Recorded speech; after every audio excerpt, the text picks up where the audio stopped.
Manithabathela ithuba ke ndizibulisele kwakho kubaphulaphula emakhaya kwindawo ngendawo eniphulaphuleni kuzo. Ndim ke uLoyiso umphuphi wenu, Loyiso the Dreamer, kuhlelo lethu oluthi Your Dreams Are Valid kuye ke uRadio Pulpit jikelele. Ndifuna ukuthi ke mphulaphuli wethu emakhaya siphinde sahlangana kwakho sisaqukumbela siqoshelisa intetho yethu sichaza ngegunya uThixo asinike lona ngonyana wakhe uKristu elivela ngomoya oyingcwele. So in other words, the Trinity is involved in our operation. Besathetha ke ngezilwanyane uAdam owayezinika amagama ekubonakala ukuthi wayephila phakathi kwazo zingamtyi.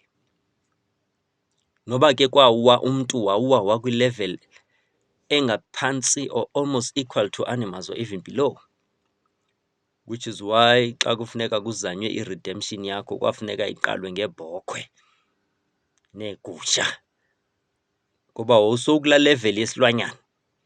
That's why ne-behavior yakho it was an animal behavior, i-behavior yesono, i-behavior yoba ube kude noThixo, ngoba umntu okude kuThixo ubehave below i-level yakhe yegunya lakhe, ubehave kwesilwanyana. That's why you are capable of doing izinto, to murder, to rape and to do all those things. Those are barbaric behaviors zomntu olahlekelwe yi-identity yakhe.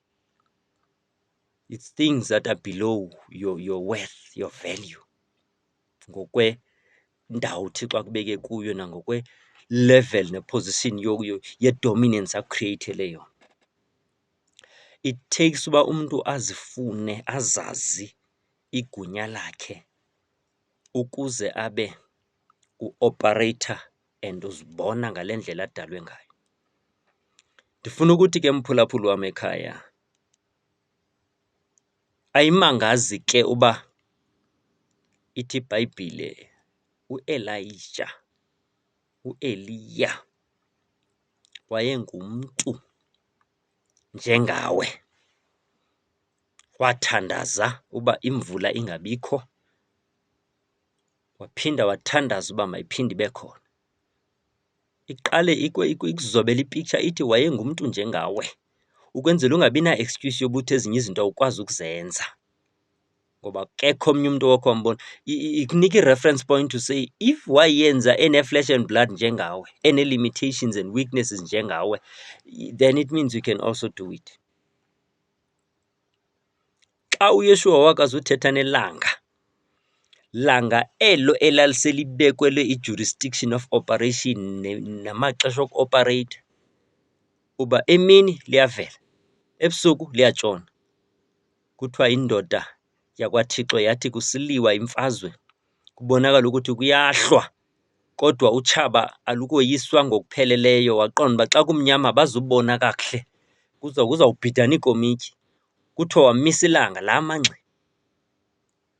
I can imagine uba ngaloo mini wawuzawuthi seyingu-9 wasebusuku no-10 wasebusuku no-11 wasebusuku, endaweni yoba kube mnyama but kube kusengathi kusesemhlophe, ngoba limisiwe ilanga uba lingatshoni. Noba ixesha lona lihamba kodwa ilanga limile. Ayi Nkosi yam.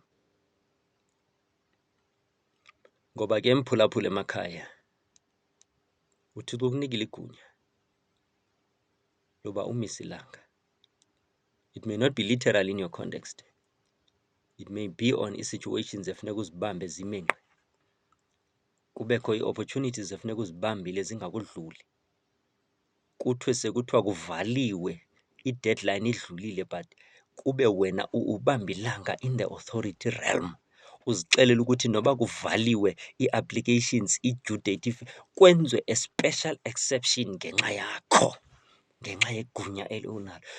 Ufike kuthiwa ii-boarding gates zivaliwe, kodwa uze ugcweliswe ngamandla omthandazo negunya, wenzelwe a special exception engafane yenzeke. That's what in our context will be likened to ukubamba ilanga lingami. Kukuthi ezi opportunities ekuthiwa zidlulile, apho kuthiwa sowuphelelwe lixesha, akusekho nto yakho yoba senzeka, but ume ezithembisweni zakhe, ume kwii-promises of God. Uthe tshilo nje umlomo ungathethi manga. Ndizawubambelela kule nto ayithethileyo. Uba uzawuyenza njani, asiyongxaki yam leyo. Uba uzawuyenza nini, asiyongxaki yam leyo. Into esenza siqhekeke intloko ke sibe nezitresi, siwarisheke, kungoba we don't know uba uzawwenza nini, uzakwenza njani, and sifuna uyazi. So ngenxa ye-anxieties of war, because sifuna uba ngabantu asoloko beba kwi-clue yoba sintluviswe izinto siyazi in advance, sibe in control of our lives. Kanti uThixo yena usifuna kanye xa si-out of control, xa si-fully dependent on him, singazi uba uzakwenza njani. Ufuna qha sibe ne-assurance yoba he is able to do it. He is capable of doing it. Uba uzawuyenza njani, uzawuyenza nini, uzosebenzisa ntoni, uzosebenzisa bani, it should not be our worry. Okwethu masazi ukuthi unako.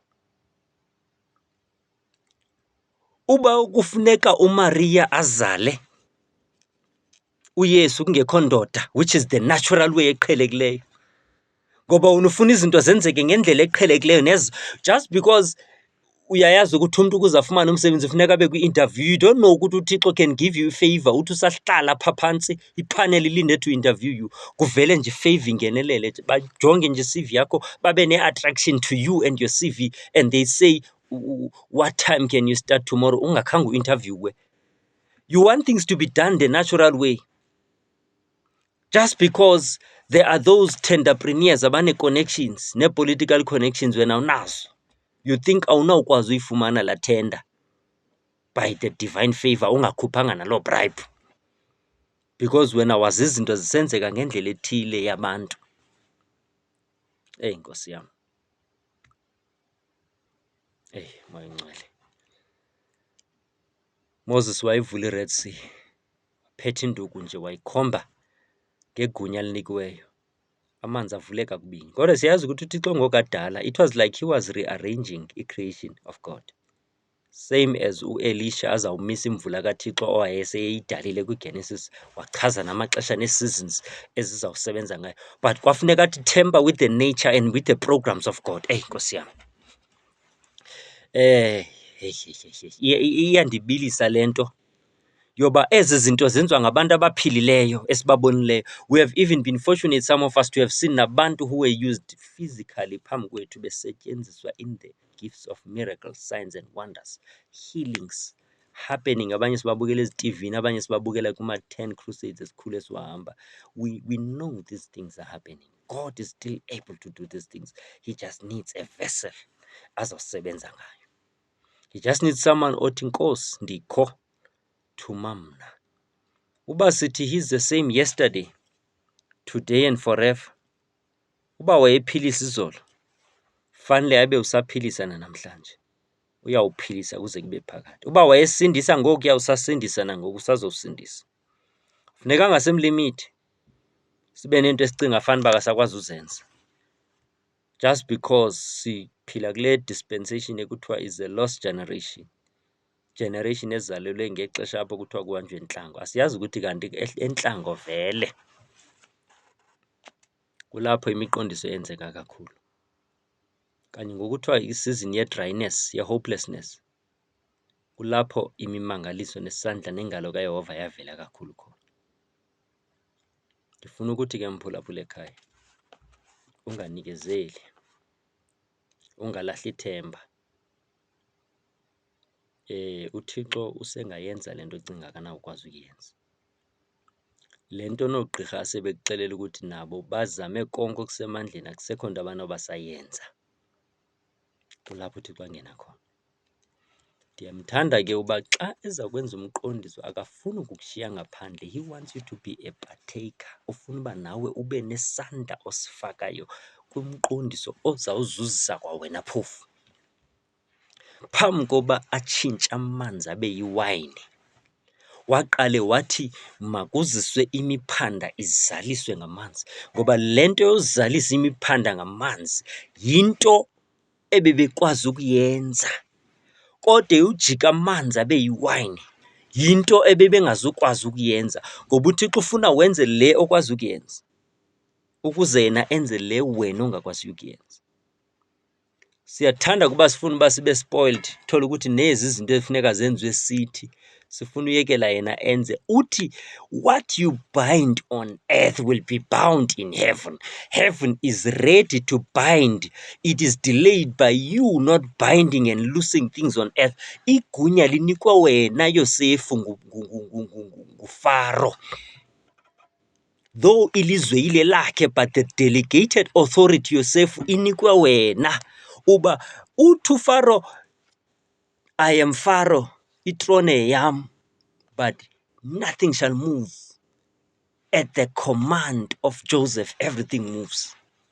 In other words, as powerful, as majestic as he is, the throne is his, as noThixo itrone yakhe. Kodwa igunya ulinike wena yoba uthi control the affairs of men. Uthi control the trajectory of how you want to see your life moving and how you want to see your surrounding. You have the power as the church, as the body of Christ, as the child of God, to change even your community. You can be able to change even the happenings of your community. Fike kuqhutywa intente njengoba bezisenzeka kudala, uve kuthiwa i-crime rate yehlile. Means bekuza abantu abazaziyo igunya abaliphetheyo, bafike bathi saturate the atmosphere emoyeni before bawina abantu enyameni. Fike bathi bind iziphathamandla zendawo gokwela kwamoya, because indawo ngendawo ineziphathamandla zayo. Fike kwindawo ethile, kwilokishi ethile, uyazi ukuthi hayi kugcwele amaphara, hayi apha kugcwele i-drug addicts, hayi apha kugcwele this, hayi apha kugcwele that, hayi apha kwi-drop outs abantwana abangafuni isikolo, hayi apha imitshato kule area, kule community imitshato ayilasti, or hayi apha kukho i-miscarriages and all of that and all of that. Xa ufika ngokuloo ndawo uyowusebenza loo ndawo, uyovangela, uyoshumayela, funeka ufike uphethe i-authority oyinikiweyo, yothulisa imimoya yendawo, ilalele ukuthetha kaThixo namandla kaThixo asebenza empilweni yakho. That's why naxa kusenzeka i-healing uthi uYesu, nizawubeka phezu kwemilwelwe isandla, imilwelwe iphile. Ubeka isandla phezu kwemilwelwe yinto okwaziyo ukuyenza. Into ongakwaziyo uyenza yinto yoba xa sowubeke isandla uphilise umlwelwe, kulapho ke ngoku yena angena khona. Yenza le okwazi ukuyenza, umyeke enze yena le akwaziyo yena ukuyenza.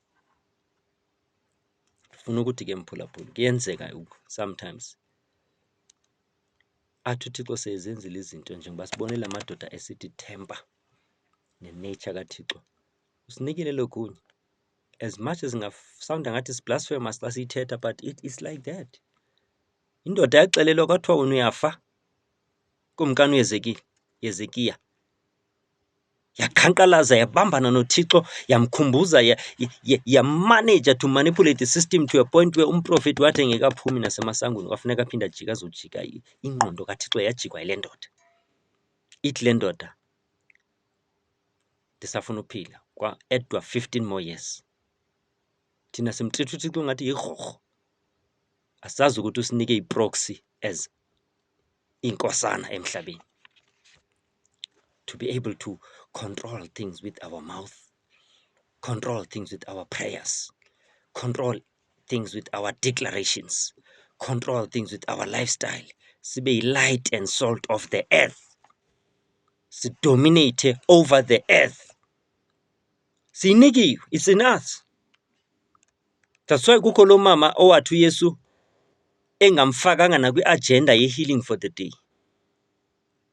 ezixelela ukuthi uYesu yena khona apha ayophilisa khona, seyene-agenda for the day, kwafuneka azifake kwi-agenda kwatshintsha ingqondo kaYesu. Wathi wathi uYesu, I cannot give i-bread of the sons to dogs. Wathi lo mama, even dogs eat the crumbs that fall from the master's table. Wajika ingqondo kaYesu wathi andikaliboni ukholo lunje. Kwafuneka uYesu aqale ngaye lo mama kodwa bengekho nakwi-program of healing and divine intervention for the day. So uyakwazi ukuba uzixhwiphile izinto zithi bezingazi kuwe, uvele uzigange emoyeni by your faith. Kuthi bekuyophiliswa umuntu endaweni kuqalwe ngawe ngenxa yeposition okuyo at the time nefaith oyibambileyo ngelo xesha. It sounds scary, I know, kodwa it's in the word. Nansi intombazana inethombe legazi, kwakungayophiliswa yona, kwakuyophiliswa intombanyana encinanana eyayina 12 years. Kwakuyovuswa yena, kuyophiliswa yena. Kodwa lo une 12 years wasixuthela imiracle. While you are waiting for God to touch you, He's waiting for you to touch him. That's why uYakobo wathi andikuyeki ungandisekelelanga. Wajijisana nesithunywa sade samtshintsha igama samsikelela. Kuyabonakala ukuthi uba wayesiyekile sasawuhamba singamtshintshanga igama, singamtshintshanga, singamqhawulanga usikhotyana, ngoba xa udibana noThixo there has to be a change. Iwalk yakho mayitshintshe, ilanguage yakho mayitshintshe, your behavior, your character, your attitude mayitshintshe.